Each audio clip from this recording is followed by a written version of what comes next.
Hi guys! Okay, I'm going to teach you something super simple today. When you use Mama Knows Luxury yarn, you often have some ends left over, and I'm always telling people, well, just make dryer balls with it. I've made lots of dryer balls over the past couple of years, but I've been experimenting with the best way to make dryer balls when you only have a little bit of roving. So what I have is a reasonably tightly wound ball of scrap yarn.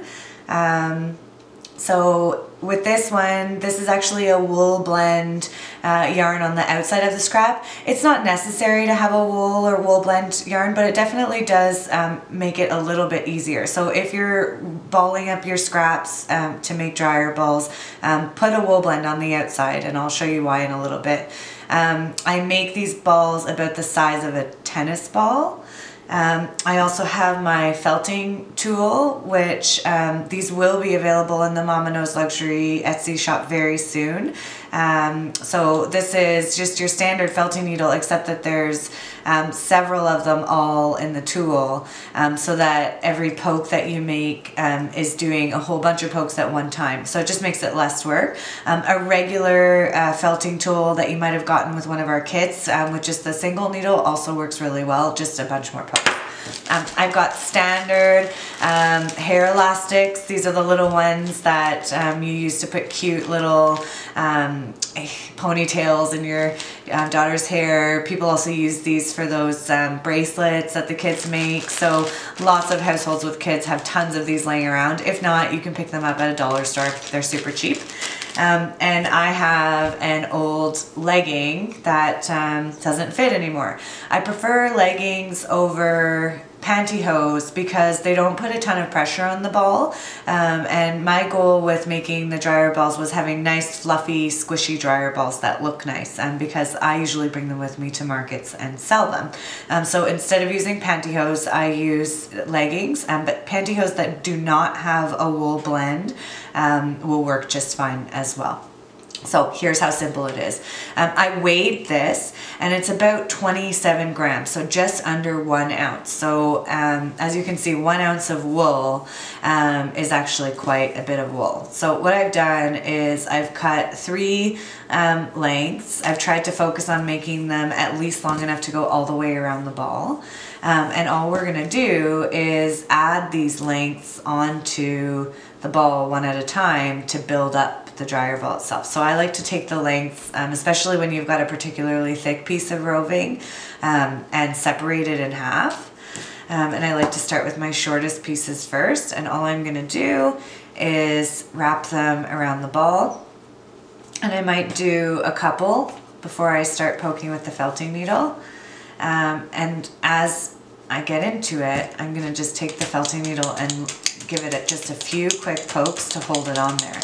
Now, the reason I said to wrap your scrap ball with a wool blend is because that will make this part of making the ball a little bit easier, because not only will the wool stick to itself, it'll also stick to the wool blend yarn that you used. It's not necessary, it just makes things just a little bit quicker.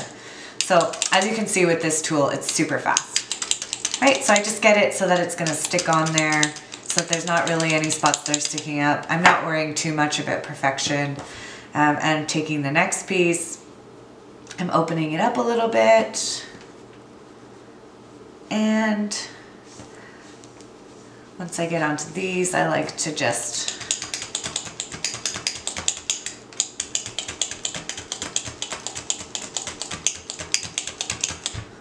stab it a bunch of times, get any pieces that are sticking up, starting to make it look wonky. We're not worrying about finesse or beauty here, because later we're going to even out the balls. So we're just going to continue this. So I like to go one way one time, and then the other way the other time. So I know that you paid a whole bunch of money for your Mama Knows Luxury yarn, and you know, what do you do with these scraps? It's a perfect idea to make yourself a dryer ball, because you can completely replace your dryer sheets with these dryer balls. Dryer sheets are made of leftover wool, basically, textiles and fibers and everything else. And instead of using those and disposing of them and throwing them away, you can use these dryer balls. Some people have said that you can put a drop of essential oils on them to scent them, or you could put a little bit of your favorite perfume. I personally, I've got kids, I don't really want my laundry smelling too much. So I just use them the way they are. But I'll be honest, I was skeptical at first, right? How could this possibly manage the volume of laundry? But you know what? These actually work really great. My laundry comes out with no static and nice and smooth. And I think that the dryer balls do at least as good of a job as the dryer sheets. So I've got the last piece now. So at this point, I usually look at the ball. Where is it getting taller? Where is it sort of off? I think that this side's sort of looking a little flat compared to the rest of the ball. It's nice and rounded over here. So I'll try to make it so that right here, I get a bit of a buildup of wool. And I'll stab that on. Watch your fingers, of course. Trust me, you'll only stab yourself with one of these needles once. Just one time. And then you will make sure that your fingers are not anywhere near these needles for the rest of eternity, because it hurts really bad. These needles are barbed. So the way felting needles work is they push the fiber from one place to another, and then as you pull them out the other way, the barbed portion of the needle tangles up the wool. So that's it. Super simple. Now what I'm going to do is I'm going to open up my legging or pantyhose, whatever you're going to use, and I'm going to gently stick the ball in there. I like leggings because they don't squeeze the ball too much, and when they go through the washing process, as the ball shrinks and felts to itself, the tights loosen up.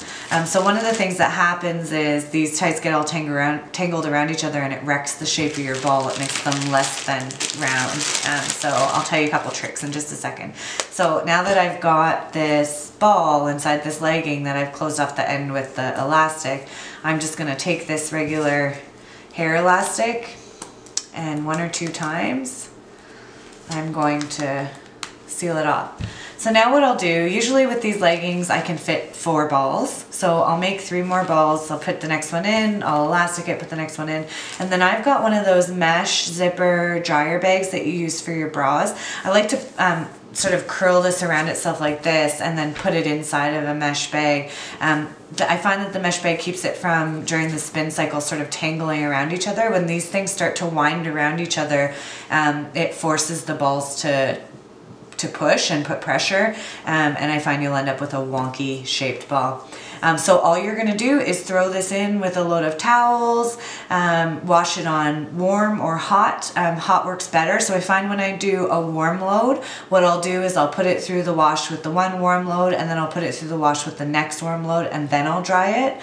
If you're doing a hot load, then it usually can just go in with one hot load. So you put your dryer ball in with your load of towels or fabrics, whatever it is, you do a full cycle, you take it out, you throw it in the dryer still in the tights, and then when you're done, you'll pull it out of the tights. My next video on these dryer balls, these will all be made, and I'll show you how you can put little designs on your dryer balls. I hope this helps. If you have any questions, never hesitate, www.mamaknowsdesign.com. Go on and send me an email, and I'll be happy to answer your questions.